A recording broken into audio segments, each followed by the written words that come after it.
नमस्कार, मी शीतल खराडे. आपण पाहता श्रीगोंदा ऑल महाराष्ट्र न्यूज. आजची बातमी. आजची बातमी.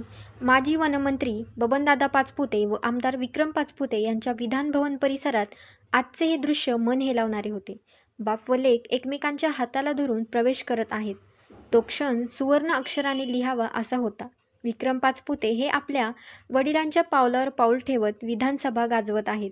तसेच ज्यावेळी पाचपुते यांनी विधानभवन परिसरात प्रवेश केला त्यावेळी अनेक आमदार व कार्यकर्ते, अधिकारी यांनी त्यांचे दर्शन घेऊन आशीर्वाद घेतले. माजी मंत्री बबनदादा पाचपुते यांनी प्रदेश अध्यक्ष व गृहराज्य मंत्री तसेच आदिवासी मंत्री तसेच वनमंत्री असे पदे भूषवली. वय झाल्यामुळे व आजारी असूनसुद्धा काल ते विधान भवनात दाखल झाले. त्यांच्या पावलावर पाऊल टाकत विक्रम पाचपुते यांनी सुद्धा मतदारसंघापुरता नाही तर राज्यातील पनीर व गुटखा याबाबत आवाज उठवला आहे. तसेच लक्षवेधी संघटना अध्यक्ष म्हणून त्यांची निवड करण्यात आली आहे.